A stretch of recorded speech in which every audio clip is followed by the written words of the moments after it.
अस्सलाम वालेकुम dear students, उम्मीद करता हूँ कि आप लोग खैर से होंगे। अच्छा, हमने ये जो सीरीज स्टार्ट किया हुआ है ये एमडीकेट के लिए है। तकरीबन 2-3 महीने बाद इंशाल्लाह आप लोग का ईटा एमडीकेट टेस्ट है। तो उसके लिए पीएमडीसी ने एक सिलेबस दिया हुआ है।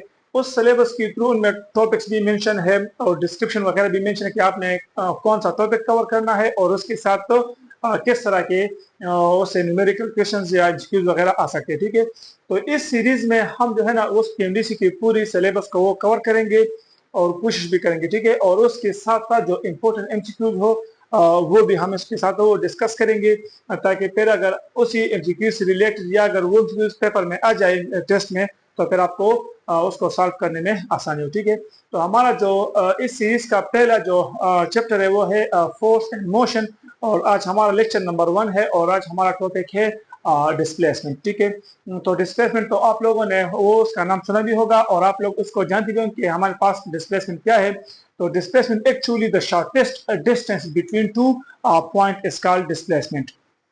यहाँ पर देखिए, the shortest straight line distance from initial position to final position is called the displacement. अगर आप इसी डिस्प्लेसमेंट को डिस्टेंस के साथ कंपेयर कर ले तो फिर आपको इसको समझने में बहुत ज्यादा आसानी होगी।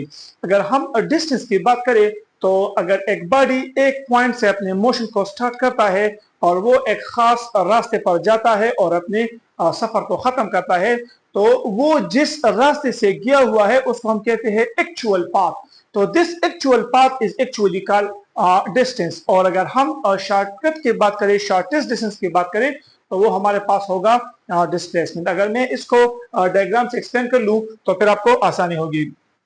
लेट सपोज ये हमारे पास ए पॉइंट है, ठीक है, जहां से बॉडी अपनी जर्नी को स्टार्ट करेगा, ठीक है, अपने मोशन को स्टार्ट करेगा, और ये आपके पास है बी पॉइंट जहां पर वो रुकेगा, अपने मोशन को स्टॉप करेगा।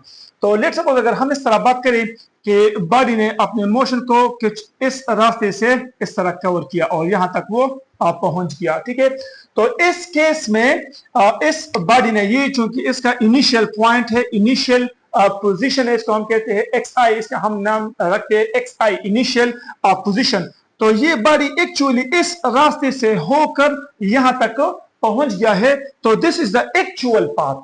तो इस एक्चुअल पाथ को हम कहते हैं डिस्टेंस। ठीक है, इसको हम एस से रिप्रेजेंट करते हैं डिस्टेंस को। और अगर हम इस इनिशियल और फाइनल पॉइंट की बात करें कि डायरेक्टली हम इसको मिलाए कि हमारे पास इनिशियल और फाइनल पॉइंट को अगर हम एक स्ट्रेट और लाइन से मिला ले तो उस स्ट्रेट लाइन को हम फिर कहेंगे डिस्प्लेसमेंट। फॉर एग्जांपल अगर हम इस तरह ड्रा करें, इस तरह, ठीक है, तो ये आपका हो गया डिस्प्लेसमेंट। ये वाला पाथ आपका एक्चुअल है तो इसको हम कहते हैं ये पाथ 1, इसको हम कहते हैं डिस्टेंस। और ये आपके पास जो शॉर्टकट है, शॉर्टेस्ट डिस्टेंस स्ट्रेट लाइन है, तो हम इसको कहते हैं डिस्प्लेसमेंट। इसको हम इस और इस तरह विक्टर निशान से इसको रिप्रेजेंट करते हैं। तो अगर यहां से आपके पास दो चीज जो है ना वो क्लियर हो गई है कि हमारे पास जो डिस्टेंस है वो डिपेंड करता है आपके पाथ फॉलोड पर, कि आप किस किस रास्ते से गए हो। उस एक्चुअल पाथ, अगर वो रास्ता ज्यादा है तो आपके पास डिस्टेंस ज्यादा, अगर वो रास्ता कम है तो आपके पास डिस्टेंस कम। ठीक है, तो मतलब ये हुआ कि डिस्टेंस आपका एक्चुअल पाथ पर डिपेंड करता है और डिस्प्लेसमेंट जो है ना वो एक्चुअल पाथ पर डिपेंड नहीं करता। डिस्प्लेसमेंट डिपेंड करता है आपकी इनिशियल पोजीशन पर और फाइनल पोजीशन पर। तो हमारे पास displacement is independent of the path followed. ये पॉइंट मैंने यहां पर मेंशन भी किया है कि हमारे पास जो डिस्प्लेसमेंट है this is independent of path, ये पाथ पर डिपेंड नहीं करता। और दोनों का जो यूनिट है वो सेम, क्योंकि दोनों डिस्टेंस है, दोनों फासला है, तो हम इसको मीटर में इसको मेजर करते हैं। तो दोनों का जो यूनिट है वो हमारे पास मीटर है। ठीक है, अब यहां से एक और पॉइंट जो क्लियर हो गया वो ये कि आपके पास जब बॉडी ने मोशन स्टार्ट किया तो अब इसके पास जो डिस्टेंस है वो हमेशा वो पॉजिटिव ही आएगी। जितना ही वो सफर तय करेगा इसको हम पॉजिटिव के केस में लेते हैं। ठीक है, तो distance will always be taken positive. और अगर हम डिस्प्लेसमेंट की बात करें तो displacement it can be positive, it can be negative और इट कैन बी जीरो। तो जरूरी नहीं है कि अगर एक बॉडी वो डिस्टेंस कवर करी तो उसने डिस्प्लेसमेंट भी कवर की है। हाँ, ऐसा भी हो सकता है कि हमारे पास डिस्टेंस भी हो, डिस्प्लेसमेंट भी हो, लेकिन जरूर नहीं है कि डिस्टेंस और डिस्प्लेसमेंट हमेशा वो इक्वल हो या सेम हो। हमारे पास डिफरेंट कंडीशंस है, सिर्फ एक ही कंडीशन है, एक ही कंडीशन, अगर स्ट्रेट लाइन में अगर हम इस पॉइंट से सीधा जाए इस पॉइंट तक, तो इस केस में आपके पास जो मैग्नीट्यूड ऑफ डिस्टेंस है, magnitude of distance is equal to magnitude of displacement. ये सिर्फ वाहिद कंडीशन है जिसमें हमारे पास डिस्टेंस और डिस्प्लेसमेंट वो बराबर आ जाते हैं। बाकी सारे केसों में हमारे पास जो डिस्टेंस है वो हमेशा ग्रेटर होगा डिस्प्लेसमेंट से। तो हम इस तरह फिर बात करते हैं कि हमारे पास जो हम बात करते हैं इक्वेशन की शक्ल में, तो the magnitude of distance will always greater than equal to magnitude of displacement। मतलब ये हुआ कि सिर्फ एक ये वाहिद केस है, ये वाला एक स्ट्रेट लाइन, अगर स्ट्रेट लाइन में जाएंगे सीधा जाएंगे तो डिस्टेंस और डिस्प्लेसमेंट बराबर है। बाकी जितनी भी केसेस है उसमें आपके पास जो डिस्टेंस है वो डिस्प्लेसमेंट से ज्यादा होगा। ठीक है, तो ये आपके पास शो करता है, ये इक्वल जो है ना, ये जो नीचे आपको इक्वल निशान नजर आ रहा है ये सिर्फ स्ट्रेट लाइन की है, बाकी जो ग्रेटर है ये नॉर्मल केसेस के लिए है। अब अगर हम इसी इक्वेशन को, इस पॉइंट को अगर हम रेशो की शक्ल में लिखे तो हम इस तरह लिख सकते हैं कि the ratio of magnitude of distance to magnitude of displacement. तो इससे क्या आएगा, ये हमेशा वो ग्रेटर देन इक्वल टू 1 होगा। ये इसको आप अपने ज़हन में नोट कर ले कि the ratio of the magnitude of distance to the ratio to the magnitude of displacement, it will always greater than equal to 1। हाँ, अगर आपको कंफ्यूज करे या आपको इस तरह करे कि इस इक्वेशन को उलट लेके, डिस्प्लेसमेंट को ऊपर लिखे और डिस्टेंस को नीचे लिखे, तो फिर ये भी उलट हो जाएगा। फिर हम इस तरह लिखेंगे कि the ratio of displacement to distance must always less than equal to 1, फिर वो लेस देन में आ जाएगा। ठीक है, तो ये हमने डिस्कस किया, हमारे पास जो डिस्टेंस और डिस्प्लेसमेंट के बारे में हमने बात किया। तो अब हम आते हैं इसके डिस्प्लेसमेंट के ऊपर, हम इस अब जो है ना कुछ इंपॉर्टेंट एमसीक्यूज उसको डिस्कस करेंगे। तो पहले तो आप देखिए MCQs number 1, which is a vector quantity. हमारे पास इनमें से कौन सा जो है ना वो वेक्टर क्वांटिटी है। तो लाजिमन सी बात है, डिस्टेंस वो तो पाथ पर डिपेंड नहीं करता। यहाँ पर देखिए, यहाँ पर है, यहाँ पर देखिए इसके प्रॉपर डायरेक्शन ही नहीं, यहाँ पर बड़ी इस तरह, फिर इस तरह, फिर ऊपर, फिर इस तरह, फिर इस तरह, फिर नीचे, तो एक खास डायरेक्शन ही नहीं। तो इसका मतलब है कि हमारे पास डिस्टेंस जो है ना वो स्केलर क्वांटिटी है, तो ये ऑप्शन तो गलत है। डिस्प्लेसमेंट की अगर हम बात करें तो वो हमने स्टडी किया कि डिस्प्लेसमेंट में हम जो है ना हम हमेशा स्ट्रेट लाइन में जाते हैं। लेट्स सपोज अगर एक ये पॉइंट हो गया, एक ये पॉइंट हो गया, तो इस अगर ये इनिशियल है और ये फाइनल है, तो इस इनिशियल पॉइंट पर खड़े हो जाए और फाइनल की तरफ अपना मुंह करके सीधा जाए, तो यहाँ पर एक प्रॉपर एक ही डायरेक्शन आता है। तो इसलिए हम कहते हैं कि हमारे पास डिस्प्लेसमेंट क्या है, वो वेक्टर क्वांटिटी है। तो हमारे पास इस केस में डिस्प्लेसमेंट क्या है, ये आपके पास करेक्ट ऑप्शन है कि this is a vector quantity. बाकी जो स्पीड है वो भी आपके पास स्केलर क्वांटिटी है, और time this is also a scalar physical quantity. अच्छा, MCQs number 2, a person walks 3 kilometers toward north and north, then 4 kilometers toward east. What is the magnitude of displacement? अच्छा, अब हम जो है ना इस MCQs को कुछ इस तरह सॉल्व करते हैं, एक न्यूमेरिकल की शक्ल में। आपको मैं वो ईस्ट वेस्ट नॉर्थ साउथ वो दिखाता हूँ, फिर आपको आसानी होगी इस MCQs को समझने में। देखें, ये आपके पास हम नॉर्मली डायरेक्शन की यूज करते हैं, ईस्ट वेस्ट नॉर्थ और आपके पास साउथ। ठीक है, अब देखिए 3 किलोमीटर टुवर्ड नॉर्थ, तो मतलब यहां से यहां तक आ गया है, यहां तक आ गया है, और 3 किलोमीटर इसने वो डिस्टेंस कवर किया, एक पॉइंट। सेकंड है, देन 4 किलोमीटर टुवर्ड ईस्ट, फिर यहां से वो 4 किलोमीटर ईस्ट की तरफ गया हुआ है, इस तरह 4 किलोमीटर।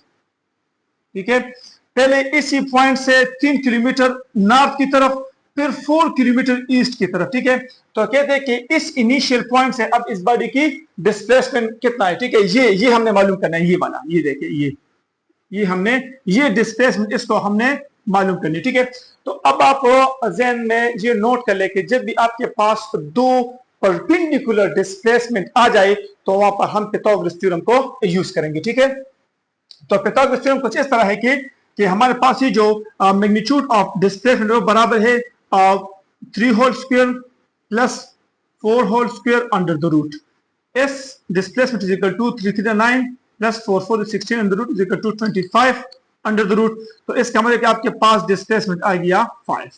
ठीक है, तो यहाँ पर आपके पास करेक्ट ऑप्शन क्या है, वो है 5 किलोमीटर। ठीक है, ये किस केस में, जब आपके पास दो डिफरेंट डिस्प्लेसमेंट गिवन हो, लेकिन वो कुछ इस तरीके से कि दोनों एक दूसरे के परपेंडिकुलर आ जाए। यहाँ पर देखिए, यहाँ पर पहले 3 किलोमीटर इस तरह और फिर 4 किलोमीटर इस तरह, तो यहाँ पर ये दोनों एक दूसरे के परपेंडिकुलर आ गए हैं। तो इस केस में हम पाइथागोरस थ्योरम को यूज करेंगे, वो है परपेंडिकुलर होल स्क्वायर, यानी से कि base whole square plus perpendicular whole square is equal to hypotenuse whole square. ये आपके पास पाइथागोरस थ्योरम है। MCQ number 3, if a body complete one full circle of radius r, its displacement is, अगर एक body circle में movement करे, for example देखिए गौर से, ये एक बॉडी है, यहां से इसने स्टार्ट किया और एक कंप्लीट सर्कल में इस तरह पहुंच गया, और इस सर्कल का जो रेडियस है वो है r, इस सर्कल का रेडियस r है। तो कहते हैं कि इस केस में आपके पास कितना डिस्प्लेसमेंट वो कवर हो गया, तो 2 पाई r करेक्ट ऑप्शन है, 2r, 4r और 0। तो देखिए, जब भी कंप्लीट सर्कल की बात आ गई तो यहां पर सर्कल को साइड पर कर ले, वो पॉइंट को नोट कर ले कि आपके पास जो डिस्प्लेसमेंट है वो actually difference between the initial, the final and the initial position.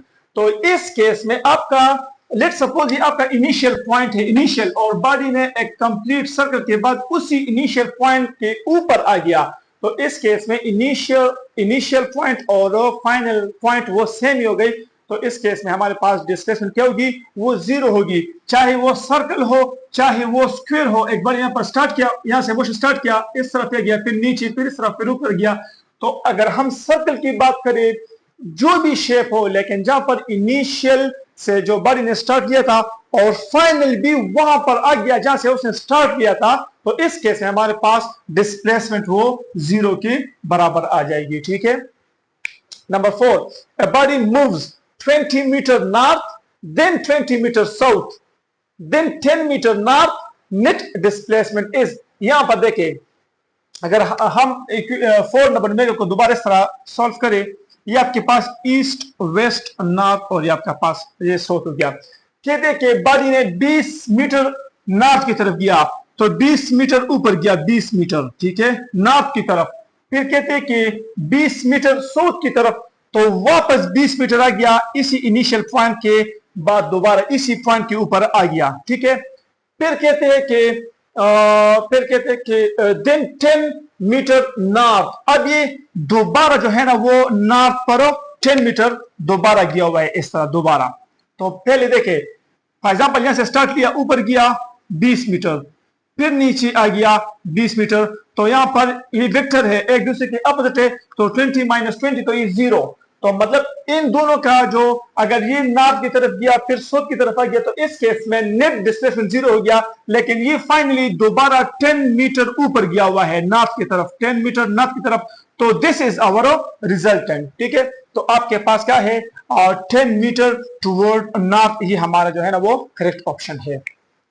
अच्छा, ये MCQ जो है ना ये इंतहाई इंपॉर्टेंट है, ये अक्सर पेपर्स में भी आते हैं, मुख्तलिफ किस्म के जो टेस्ट कंडक्ट होते हैं और उनमें जो है ना ये MCQ बार बार आता है। डिस्प्लेसमेंट टाइम ग्राफ, ठीक है, हम डिस्प्लेसमेंट के अगर हम टाइम से इसका ग्राफ बना ले, फॉर एग्जाम्पल कुछ इस तरह, फॉर एग्जाम्पल ये आपके पास टाइम और ये आपके पास डिस्प्लेसमेंट हो, तो अब यहाँ पर ये जो स्लोप बनेगा कुछ इस तरह, कुछ सीधा, कुछ कर्व में, तो ये स्लोप आपको क्या देता है, इससे हमें क्या मिलता है, तो हमारे पास डिस्प्लेसमेंट टाइम ग्राफ का जो स्लोप है वो हमें हमेशा वेलोसिटी देता है। ठीक है, तो आपका करेक्ट ऑप्शन क्या है, वो है वेलोसिटी।